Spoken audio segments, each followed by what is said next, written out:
Hello Positive Readers, it's Positive Writer today with another video, and today I'm going to be talking to you all about the book called Playing Nice by Anthony Capella.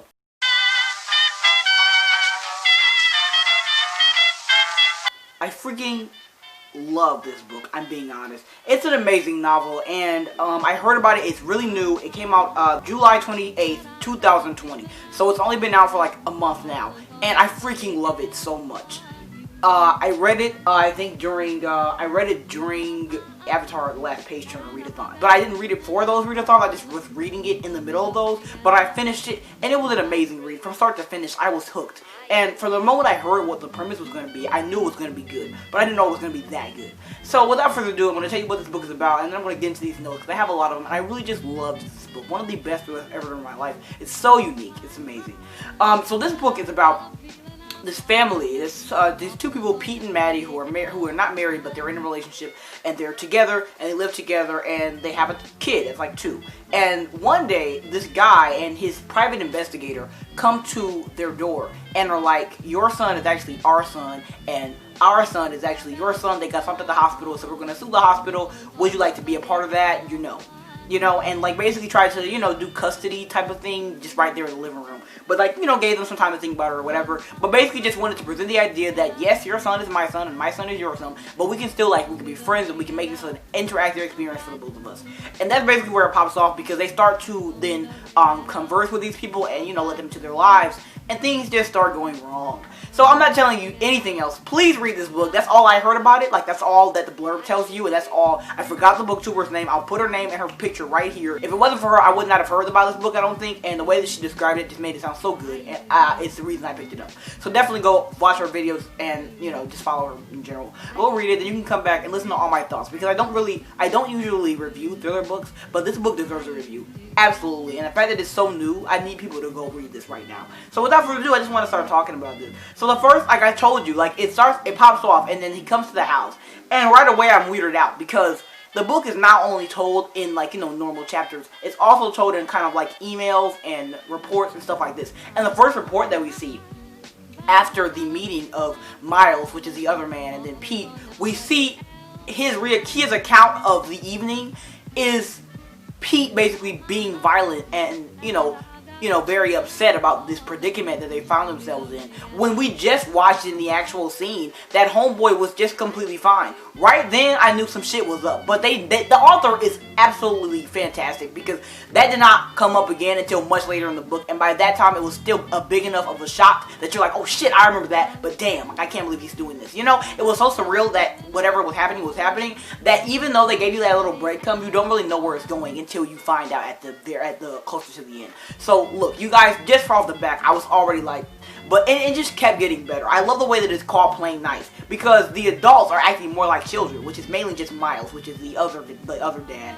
And it's just, it's like called Playing Nice, and usually people tell that to kids, but the adults need to be told this, mostly just Miles, because the way that he starts acting is ridiculous. It's such a scary story, to be honest, because it's so simple, a baby swap, you know what I'm saying? It doesn't happen a lot, so it's very unique, but it's so scary, because it's just a baby swap, but it's the way they build suspense and that they make you, on the edge of your seat, and that they scare you with the stuff that happens is just ridiculous, and it continues as it goes. It gave me so much anxiety, because during the novel, all this stuff starts happening, and every time something happens that Miles disagrees with, he gets very calmly angry. He's one of those calculated rage people. He does not just, start yelling at you, visible anger. He'll his voice actually will get much quieter, because he's usually an amicable person. He's very animated and loud, and but when he gets mad, he gets very quiet and just, but he starts talking, and he's really, really, I don't even know what the word would be, not even aggressive, just very, just so blunt, he just starts really just going off, basically, but in the most calm voice possible, and it's freaking unnerving to all the characters, and to me especially, because it gave me so much anxiety every time he got perturbed about anything that they did, because I'm literally glued to the pages, and I'm reading this, and every time that happens, I'm like, I'm a little scared, I had to stop reading this book on several occasions, because I was so afraid of this character, and what might happen, He started to feel entitled to seeing his son which is Theo, which is Pete and Maddie's son. And he started to feel entitled, like he'd come over to the house at unopportune times, completely out of the blue, without telling anybody, because he has to see his son, you know what I'm saying? Which ended up really, really escalating, and oh my gosh, I'm going to get to that. It makes me feel so not in control. Even though this is a book, obviously I know I'm not going to be able to do anything about it, but still, like, the parents feel the same way as I do. Like, they feel like they just, you know, they don't have any control over what's going on in their situation. You know, Miles coming over the house, they kind of just, like, chill out, like, you know, they try and, like, you know, entertain him, and then, you know, kind of give him hints to leave. They don't really have control over their lives, so he just can come and waltz in whatever he wants and do whatever, and it kind of just really messed up, you know, he has that power over them. It was terrifying, and it really did make me feel so helpless. And the wife was another problem, because Maddie is Pete's wife. Well, not wife, I called her that, but they're not even married. But Maddie was on some bullshit, because it was Pete and Maddie's point of view. And when we would go to Maddie's point of view, she would talk so much shit about Pete. Like, she was always on this high, which I loved, because she never showed dissension against other people towards him, like, or about him. But still, in her own thoughts, she was so freaking sick of him, I guess. Not really, like, angry sick, but she kind of kept talking about how he was such a saint, you know, Saint Pete, you know what I'm saying? He was such a saint. And how she doesn't feel in love with him anymore, or attracted to him. Because he's just so Pete. She's just so Pete, you know. He's so saint, you know. I don't know. It was like, that really got on my nerve. But, the story, again, is so unique to me. You know, everybody, like, all the characters, the dynamics, the suspense. It was amazing and a very unique story. I've never read anything like it. Miles, like I said, is so freaking scary. Because his calculated moments of anger only get more and more worse as the book continues. His calculated and calm anger, the way he just assumes people will do what he wants them to do. You know, he just literally will just assume that they're going to obey him, you know. And that he'll always get what he wants. He's so unpredictable. You never know what he's going to do. Like, he could do anything. That's like something that usually doesn't happen in books. Books are, you know, a lot of times with books, if they're good, if they're any good, they're going to be a little bit predictable. A little bit unpredictable. But even the best ones are a little bit predictable. You know what I'm saying? But this, I didn't know what he was going to do. Like, I had no idea. Even though in the back of my mind, I obviously had that inkling back in the beginning of the book, but still, I just, you know, they leave his character as such a volatile person who could just do whatever, that you don't know. They messed up the moment they let them into their lives, honestly. The moment they were like, okay, yeah, we're going to be friends, that was the moment where they fucked up. I'm glad for David, who is the other boy's sake, because David he's even worse off than Theo, because they were in intensive care unit, basically. When they were kids, they were very premature. And, you know, that resulted in, you know, them both having to stay in intensive care for a while. But Theo came out very much better and much more, I guess, normal. But then David came out, he needs a lot more help. And I said I'm glad for David, because he deserves parents that actually care about him. So as the book continues, Miles trying to fuck them up, basically. And they figure it out. I forgot exactly why, which is just accounts for good noveling, because if I were to read it again, I probably would forget again.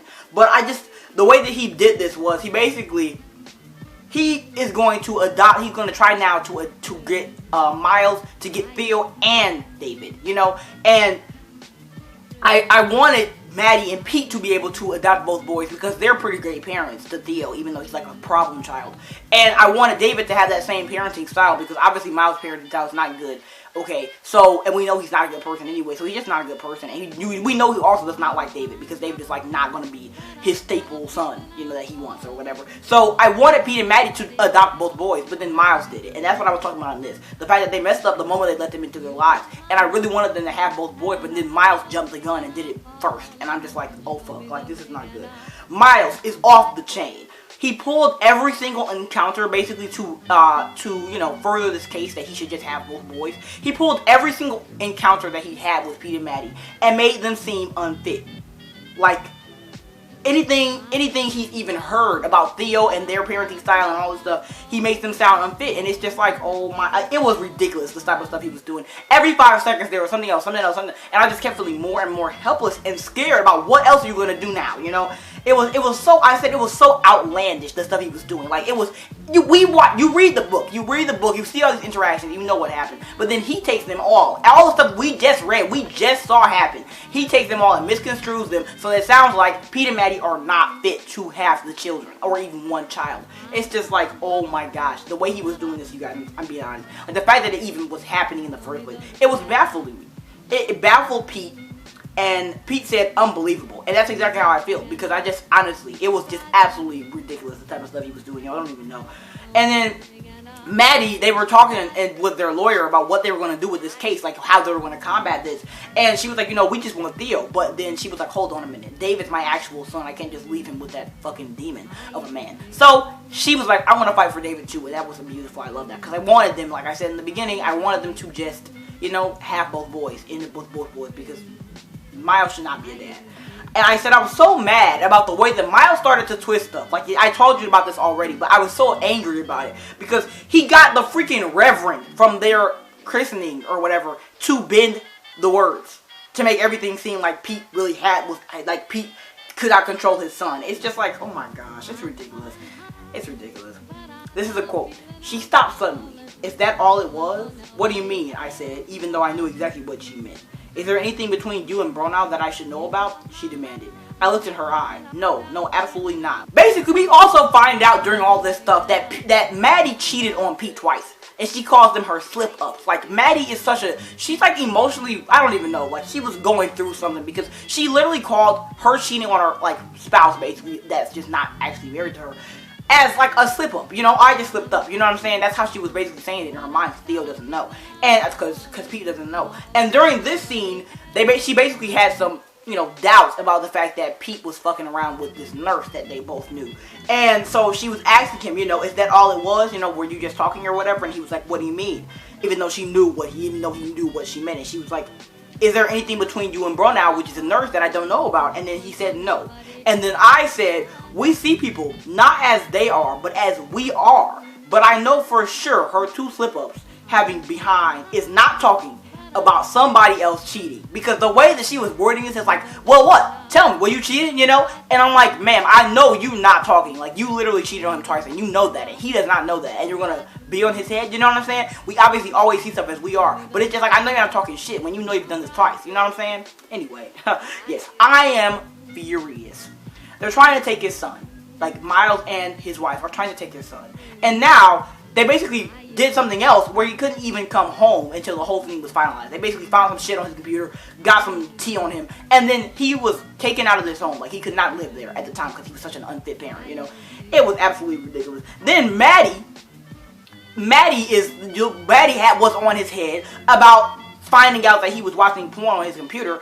And mind you, she's been cheating and feeling like she's not in love with him anymore. So he hasn't gotten anything from her, you know what I'm saying, in that department. So he's watching porn on random times. And he said multiple times that he wasn't when the boy was home or any of that. So, and then she starts getting on his head about that. Like, man, you won't give him anything. You're out here, even though, like, you're not only that, you're cheating. And now you're going to be mad that he was watching porn. It's just like, oh my God. And it was, without even knowing any details. You know what I'm saying? She didn't even ask. Like, what was it? It doesn't matter. The point was, she just kind of just jumped on him. And I'm like, what? Like, it's just stupid. It's talking about she thought he was hiding something about who he really was. Like, I just wanted to kind of knock her out. Like, wow. Like, Maddie just, okay. And then they basically, this continues on, and they have this trial, and you have this, this court dates. And this was the date that they were going to decide whether the kids were going to go with Pete and Maddie or go with Miles and, I don't even remember the wife's name. She was irrelevant.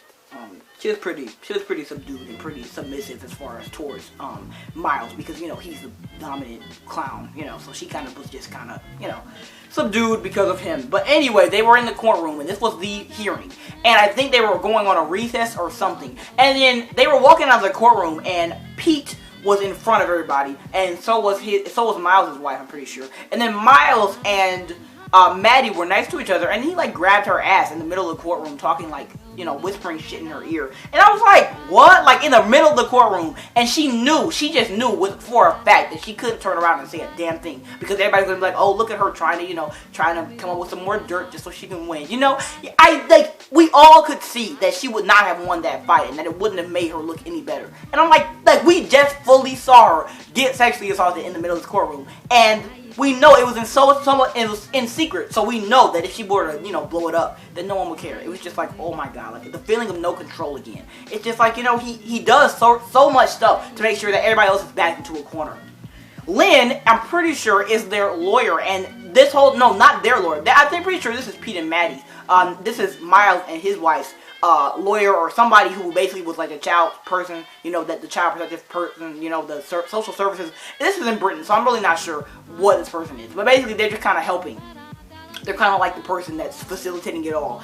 And this whole trial's going by, and it looks like Pete and Maddie are losing, but they're kind of holding their own a bit. And then the scales are completely flipped, because during this time period, before this even happened, there was a social worker that came to both houses to talk to both boys about how they felt about the families. And Theo ended up talking all this type of shit about how he wanted to stay with Miles and whoever. You know, he had said a lot of stuff like that. As far as like, you know, I want to stay with Miles, you know, Miles is this, Miles is this. Because, and I knew they were coaching him. I'm like, nobody's going to think that they're coaching this boy, you know what I'm saying? But they didn't have any evidence, so, you know, they couldn't say that.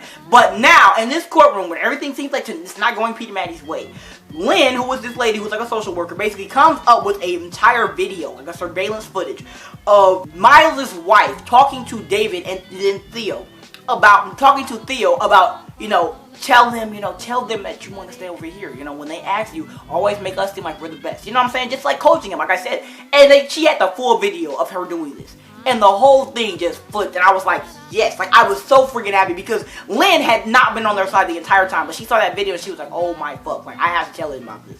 I was absolutely through. I love that they did that. That they did they had the one person who was not on their side be the person to expose the other party. It was amazing. And then the court ended up deciding that the kids were going to have to, you know, it's going to be like a joint custody thing. Like, you go over my house a little bit, you go over my house, you know. But both kids were going to stay in respective households, which is what Pete and Maddie wanted, because especially Pete, because he does not like conflict, and he likes to, he likes to resolve everything with words instead of being upset and stuff. He's just a type of person. He's St. Pete. So yeah, and you know, he was happy with that. But we knew, everybody in the book knows that Miles was not going to take, you know, the court's answer for face value. We knew he wasn't going to listen. This book is insane. And after this happened, Homeboy started like doing like absolute ridiculousness. Because I'm not really sure at this point what this note was, but I know because after the court order, there was some, you know, some time in between.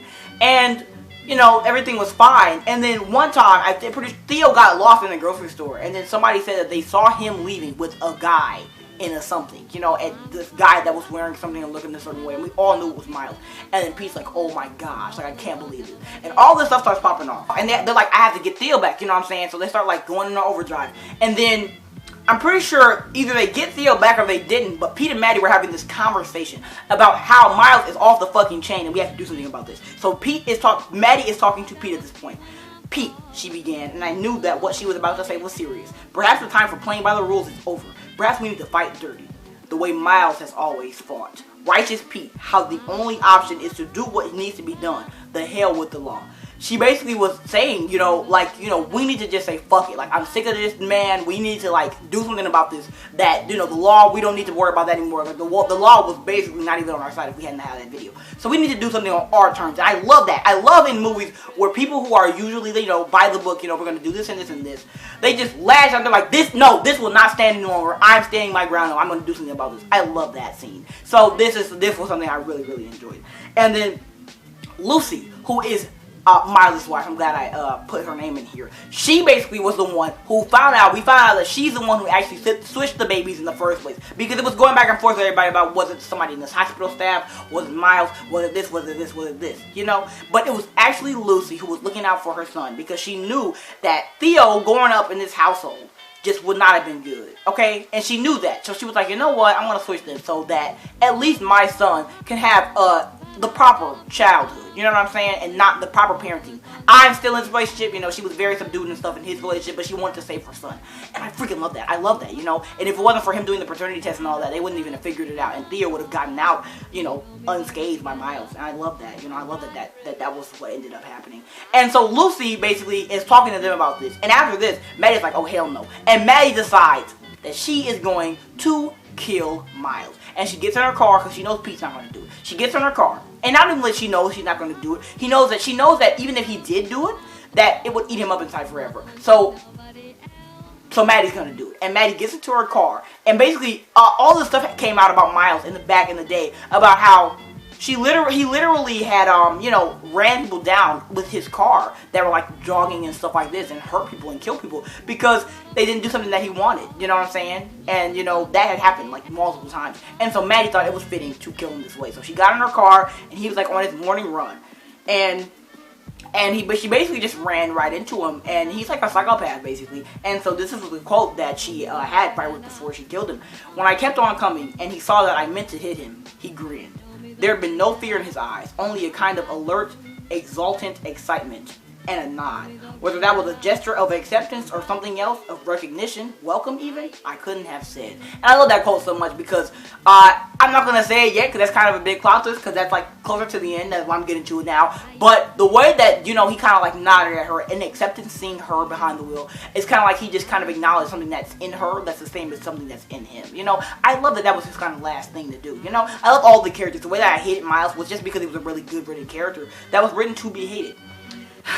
And Pete basically, like told you with the story with Bronow, we never really know what happened because he doesn't explains it, and we kind of think maybe he cheated, maybe he's like a really bad person, and he's been playing this whole Pete thing, this whole saint thing this whole time. But then Maddie sits him down and is like, tell me what happened with Bronow. And basically all that happened was they were in a club and she like started rubbing up on him and said that she was gonna give him a blowjob, and he was like, no, and he like went home. And then he was like, and she was like, what do you mean nothing happened?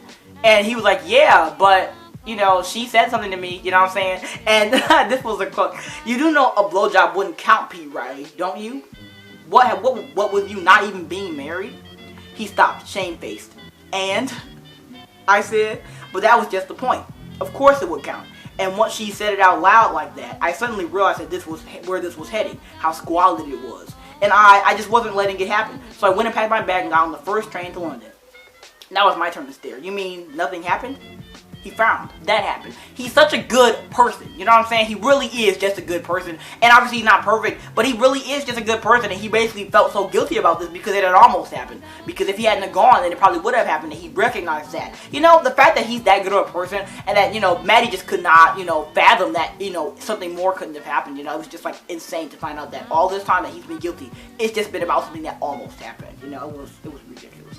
And this is the last note of the thing. Because basically the last chapter is the family back together again. Miles is now dead. Lucy, Pete, and Maddie now are caring for these two boys, David and Theo, like on a beach, and it's a very nice scene. But Maddie, it's Maddie's point of view in her head. And I told you how this whole novel, she's been very emotionally like unavailable. Not even unavailable, but she's very emotionally like turned off in a way. She's very different, and she's kind of like, you know, certain stuff just doesn't matter to her. She's kind of just very blunt and stuff in her mind especially. And so I've been wondering like what the hell is wrong with her, you know? And this is when she kind of explained what it was. And I don't have any quotes, but this is what I said. This is what I had to say about it. I love the way that the wife, aka Maddie, as we had suspected from the beginning, had emotional problems. And at the end, wanted, like, you know, she was realizing that there's a difference between being a psychopath like Miles and being someone who knows that she's a psychopath, but also just wants to be better, you know what I'm saying? And she basically knows also, you know, there are some good parts and bad parts, like I said, but that being emotional is the key to truly hearing the music. It's what she likened, you know, people who are normal and not, you know, don't have psychopathic tendencies to. You know, being able to really understand and appreciate life, and those people who have emotions. And that's what she said, that she knows that being emotional is the key to that, and she wants that for herself. I thought it was really beautiful, the whole book. The fact that the book started off as this specific thing, you know what I'm saying, and then it branched off into these other things. And the way that they explored psychopathy on these multiple spectrums, I really enjoyed. I really enjoyed that. That way that they talked about how, you know, the outcomes of psychopathy, and, you know, the way that, you know, if you nurture certain things, then it won't turn out in the way that everybody always imagines psychopaths to be. I love that. I thought it was absolutely beautiful. I love in thrillers how they already have one device, like one plot device that's a big conflict. And then there's this other one that's like underlying that we don't really think about that much, but gets resolved or not resolved in the end and kind of brings back up. I love thrillers that do that because it just kind of gives me more to appreciate and more to be jarred or shook about. You know what I'm saying? We already have the main thing and then there's this other thing that's like on top. I love that so much. In this case, it was Maddie's psychopathy and the fact that she sorted it out in the end, which obviously was up under the main plot of the babies being switched and all of that. I thought it was an amazing book, and I think you should read it. If you haven't read it yet and you're still here, I really don't understand why. But I hope you enjoyed this book chat if you have read it, and I hope you really appreciated my thoughts on it. If you have some thoughts, definitely leave any videos about this or any thoughts about this in the comments. If you haven't read it yet, and I told you you're still here, please read it, and because it's absolutely phenomenal. I love you all. I'll see you later with another video. Bye.